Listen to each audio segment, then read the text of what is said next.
Hoy es el Día Nacional de la Vivienda, un día en el que se lleva a la reflexión cuáles son las condiciones que se tienen en nuestro país en materia de vivienda. ¿Vamos bien? ¿Vamos mal? Cuando aquí en San Luis Potosí, y usted lo sabe, tenemos un déficit de vivienda muy grave, en el que incluso no se está generando vivienda económica, no solo para las nuevas generaciones, para las familias potosinas que necesitan un hogar, un lugar para desempeñarse con una vida sana y plena. Hoy a mí me da mucho gusto saludarle a Horacio Urbano, del Centro Urbano, uno de los expertos en la materia, a quien saludamos con gusto. ¿Cómo te va, Horacio? Bienvenido. Hola, ¿qué tal? Muy buenas tardes. Bueno, pues ya escuchabas un poco de lo que tenemos ahorita en problemas. ¿Cómo están las condiciones de la vivienda en nuestro país en el marco de este Día Nacional de la Vivienda? Pues mira, hemos avanzado, tenemos un país que tiene la enorme posibilidad de tener un par de organismos de vivienda muy poderosos, Infonavit y Foviste. Sin embargo, pues es evidente que hay carencias y es evidente que los nuevos tiempos nos van enfrentando a nuevos retos. O sea, el reto de la vivienda es como la cosecha de mujeres, nunca se acaba, siempre salen cosas nuevas. Entonces, hoy que de pronto vemos que Infonavit tiene un número muy importante de créditos, nos encontramos con la terrible realidad de que la gente puede tener un crédito, pero ese crédito no le alcanza para comprar una casa.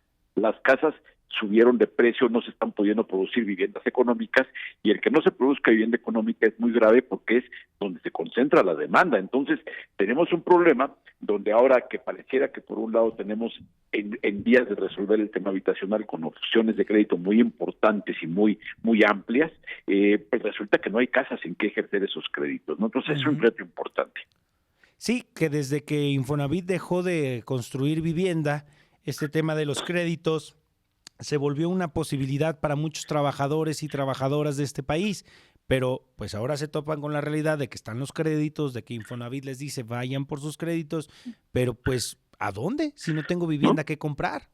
Sí, ahora, el tema del reto habitacional es que conforme va avanzando nos damos cuenta en una visión más integral que no solamente se trata de que haya viviendas nuevas para que la gente compre, porque la realidad es que la gente necesitamos diferentes temas de vivienda conforme a nuestras muy particulares necesidades. Hay quien necesita comprar quienes quiere y puede comprar una vivienda, pero hay quien quiere y puede rentar una vivienda, no solamente porque no tenga el dinero para comprar, sino porque a lo mejor por su estilo de vida le conviene más rentar porque se va moviendo de ciudad según el trabajo o según los estudios.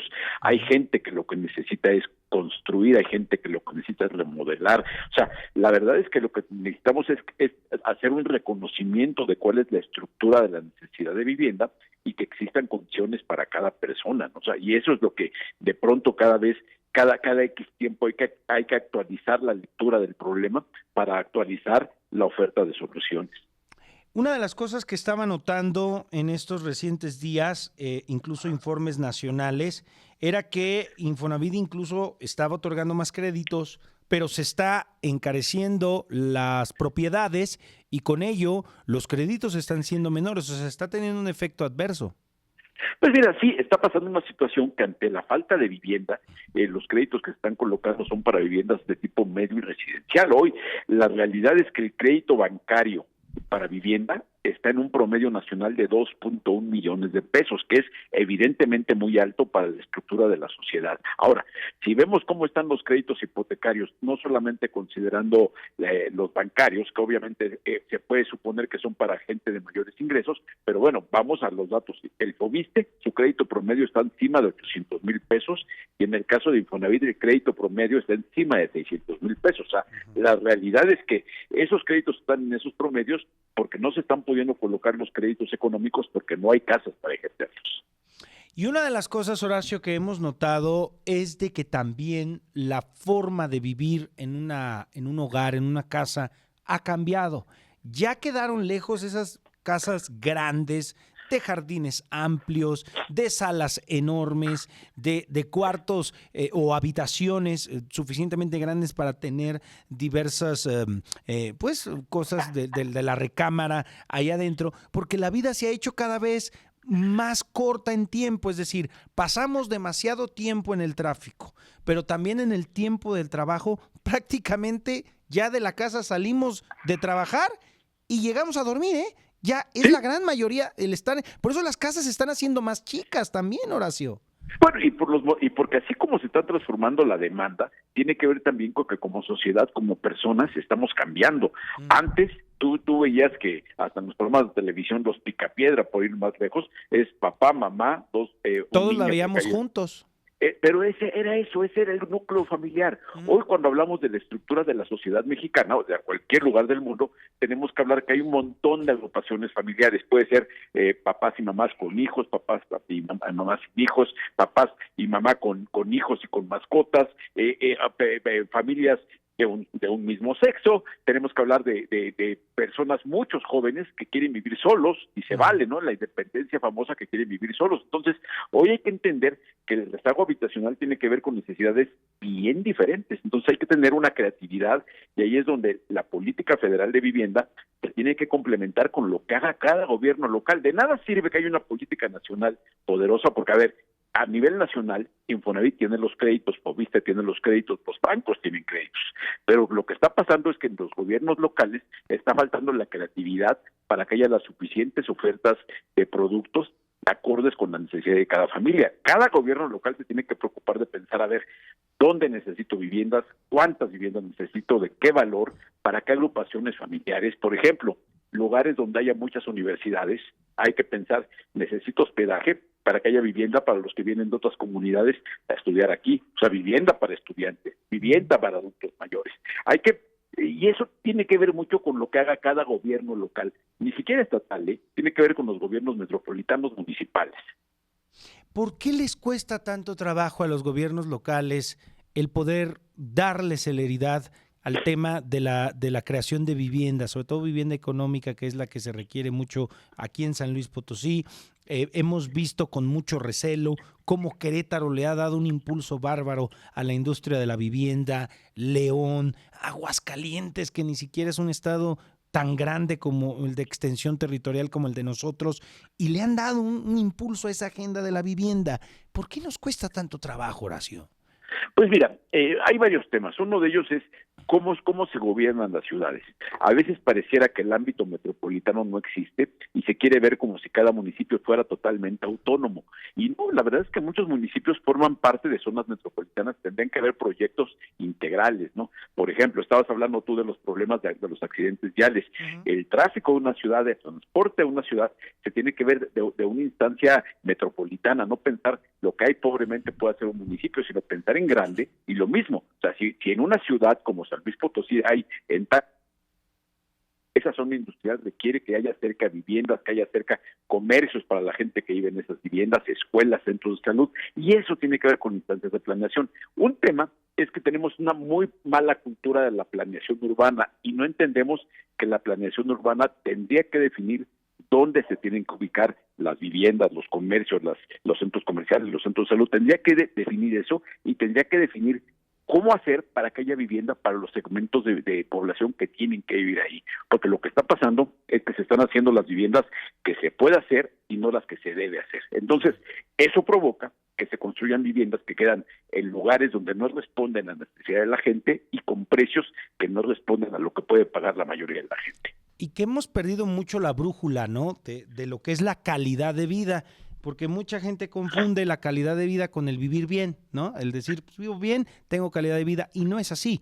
Cuando se va a generar la posibilidad de tener una vivienda, bueno, yo en lo particular lo que primero me fijo es que esté cercana una escuela para mi hijo, que esté cercana una tienda que me dé abastecimiento de carne, de verdura, de pan, de leche, de todo aquello que compramos de lo cercano en nuestra vida diaria, el huevo, esto de que nos mandaban a la tienda de niños, porque ahí estaba cercana la tienda, la carnicería, el tener tal vez esa parte del supermercado, que el transporte urbano pase cerca de mi zona, que me aseguren que va a llegar un transporte privado, tal vez un Uber, un taxi. O sea, todo eso nos hemos olvidado porque cada vez son más lejanos los fraccionamientos, las casas que hacen de esta forma y se está complicando más la vida para todos aquellos. Sí, tienes razón. Digo, en los paradigmas personales se han transformado y de pronto, en algún momento de la vida, todos pensábamos que nuestro ideal era vivir como en ciudades como Dallas, ¿no? De Ujú. que a fuerza tener nuestro coche y trasladarnos. Y de pronto, cuando te pones a ver lo que en verdad te gusta de una ciudad, te gusta lo que tú dices, salir de tu casa y caminar a la tienda, caminar a un parque, caminar a una heladería. Eso es lo ideal. Hoy que están con todos estos temas urbanos de moda y que se ha escuchado mucho hablar de esto de la ciudad de los 15 minutos, que a fin de cuentas dices, es que la ciudad de los 15 minutos es la utopía del futuro, pero no es cierto, así vivíamos antes. Si tú ves nuestras ciudades, las ciudades vivían y teníamos la tienda de la esquina, la tortillería. ¿En qué momento lo perdimos? ¿En qué Todo. momento decidimos sacrificar eso por un automóvil? ¿En qué momento pensamos que San Luis debería ser más parecido a Dallas que a Barcelona, por ejemplo? No sé, en algún momento tuvimos esa mala visión, y lo malo es que muchos de los que tuvimos esa mala visión acabaron siendo gobernadores o alcaldes o titulares de organismos de vivienda o de planeación urbana, ¿no? Y transmitieron esa visión y lo transformaron en trazas urbanas. Esto que estamos platicando de pronto es donde llevas la inversión. La inversión, en lugar de canalizarla a temas como el transporte público primero, el espacio público primero, no, vamos a poner una avenidota. Hay mucho tráfico, la solución es poner una avenida más grande. No, la solución es hacer que la gente tenga que recorrer esa avenidota, acercar las cosas. Ujú. Sí, ¿no? Y yo ahora que lo veo, por ejemplo, ¿dónde llevas a los niños a jugar, no? Porque Sí, ya, claro. ya parques ya no hay, o calles libres para que jugaran los chavitos fútbol, pues ya no hay, porque o ya se tienen que ir a buscar un campo, una unidad deportiva, si bien les va, o a los niños es llevarlos a las plazas comerciales en donde hay lugares para niños, porque ya las calles ya no pensaron en ello, ya es muy difícil encontrar estos tradicionales jardines que había anteriormente, que los hay, pero si los hay están abandonados, Horacio. Y otra cosa que agregaría, este fenómeno de la creación de vivienda vertical, que muchos países están apostando por ello y que ya empiezan a asomarse en diversas calles de esta ciudad, ¿eh? Pues mira, sí, porque esos proyectos en vertical a veces ofrecen esa ubicación que la vivienda en horizontal no ofrece, porque ciertamente es cuando dicen es que el mexicano está acostumbrado a vivir en casa propia, en terreno propio, pues a lo mejor está acostumbrado a eso, lo cual es una verdad a medias, pero si estuviera acostumbrado a eso, la realidad es que hoy no lo podemos pagar. Hoy no lo podemos pagar porque de pronto hay que entender que si una ciudad está conformada por puras casas unifamiliares, aparte de que es muy cara la casa, para el municipio es muy caro para pagar ese sistema de reparto de recoger basura, ese sistema de agua, o sea, es muy caro. Entonces, tenemos que entender que de pronto vamos a tener que cambiar, y no te diré que vamos a tener que pensar en el año próximo hagamos viviendas mini como las que hay en Japón, pero poco a poco sí entender que cómo le podemos hacer para que de pronto mucha gente va a empezar a sacrificar metros cuadrados con tal de tener mejor ubicación. Eso lo vamos a ver. Y hay Exacto. gente, los jóvenes, que de pronto van a decir, pues yo la verdad es que sí quiero coche, pero no necesito dos, porque de pronto veías excesos de que cualquier familia tenía dos o hasta tres o cuatro coches. Ujú.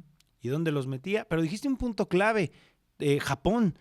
Tokio es la ciudad con más densidad poblacional en el mundo. Se mueven un montón de personas en esa ciudad, incluso mucho más que las que se mueven acá en la Ciudad de México. Y la forma de vivir de los japoneses es cuartos verdaderamente pequeños, viven con lo más indispensable para su hogar. Ahí olvídate de tener una recámara de espejo grande y mi buró y mi dormitorio y para maquillarme si están las chicas. O sea, ahí no cabe nada de eso, Horacio. No, y tenemos que también entender que los jóvenes, todo lo que estamos viendo con la tecnología también hace que los jóvenes vean otros estilos de vida. O sea, Ujú. de pronto vamos a ver, además hay otra cosa. Hace muchos años la gente compraba una casa y posiblemente iba a vivir en una, dos o quizá tres casas a lo largo de su vida. Hoy la realidad es que viven más porque la movilidad que tienen las familias, que tienen las personas, ha cambiado mucho. Ahora es muy común ver que la gente cambia de trabajo, cambia de plaza, cambia incluso de país. Entonces eso hace que seas mucho más dinámico a la hora de pensar qué vivienda quiero. Llegas tú, por ejemplo, con gente que va a trabajar a otra ciudad. Que voy a trabajar de todo esto, necesito una casota, pues a lo mejor no, me hago más eficiente. Necesito dos coches, pues a lo mejor no. Llego a una ciudad digo, todos veíamos el caso de Nueva York, ¿no? De que ves a los ricos ricotes trepándose al metro, y acá en México, pues ¿por qué no lo hacemos? Pues porque no hay metro, ¿no? Si tuviéramos transporte público de calidad o calle o banquetas de calidad, la gente estaría en el metro caminando. Sin embargo, ves mucha gente que llega, por ejemplo, a la Ciudad de México y sí que se suben al metro porque existe. Entonces, lo importante es que los gobiernos entiendan que la planeación urbana y la inversión en infraestructura modela conductas. O sea, muchas de las malas conductas que tenemos hoy son resultado de las infraestructuras que hay. Tú decías, a ver, los niños, ¿por qué no salen a jugar a la calle?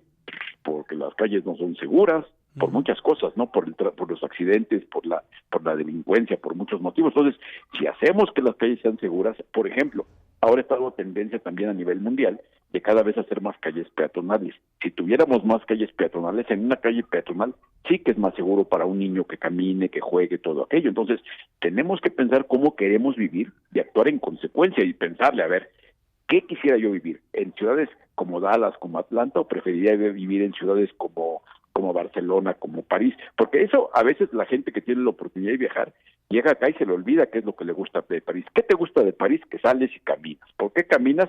Lo dicho, porque hay espacio público que ir disfrutando y viendo, porque hay comercio, porque hay toda esa vida que tiene, ¿no? Entonces, ¿qué nos gusta? Y eso que nos gusta tenemos que traducirlo en las formas en que vivimos en las ciudades y en las viviendas. La vivienda se tiene que transformar porque nuestra sociedad ha cambiado. O sea, antes, por ejemplo, la gente dice, es que una vivienda de 30, 40 metros es inhumano. Pues según para quién. Si es para un joven estudiante, a lo mejor está bastante bien. Es cómodo. Si la vivienda está bien hecha, bien ubicada y está padre, ¿no? O sea, yo te diría, 40 metros. ¿Tú despreciarías si ahorita te regalan un departamento de 40 metros cuadrados en Campos Elíseos o en la Quinta Avenida de Nueva York? No, Yo pues, creo que que no. Llega uno aplaudiendo como foca, ¿no? Son 40 metros, pero ¿qué 40 metros, no? Oye, Horacio, nos está llegando el tiempo del corte, pero para la audiencia que te escucha y que está ahorita buscando una vivienda, la posibilidad de acceder a un crédito, ¿qué le recomendarías? Y sobre todo, pues en el marco de este Día Nacional de la Vivienda. Yo les recomendaría sobre todo a los jóvenes que cuiden muy bien qué trabajo van a elegir. No se vayan nada más con el ingreso, tienen que pensar también en las prestaciones. Chequen que tengan la posibilidad de tener Infonavit, es deseable que sea un empleo formal porque eso les facilita el acceso a un crédito hipotecario. No les diría que ahorren porque eso es una obviedad y a veces el ingreso no nos permite ahorrar, entonces es sangrón decir que ahorras cuando el dinero no nos alcanza para eso. Pero sí que tengan un trabajo que les vaya garantizando acceso a una bancarización. Desde jóvenes empiezan a hacer historiales crediticios y eso sería la principal recomendación. Protejan la fuente de empleo en calidad del empleo en cuanto a prestaciones, no solo el ingreso. Muy bien, Horacio, gracias por estar con nosotros con esta reflexión, con este análisis de la condición de la vivienda en nuestro país. Nos escuchamos la próxima. Buena tarde. Un abrazo y muchas gracias por el espacio. No, hombre, siempre un gusto.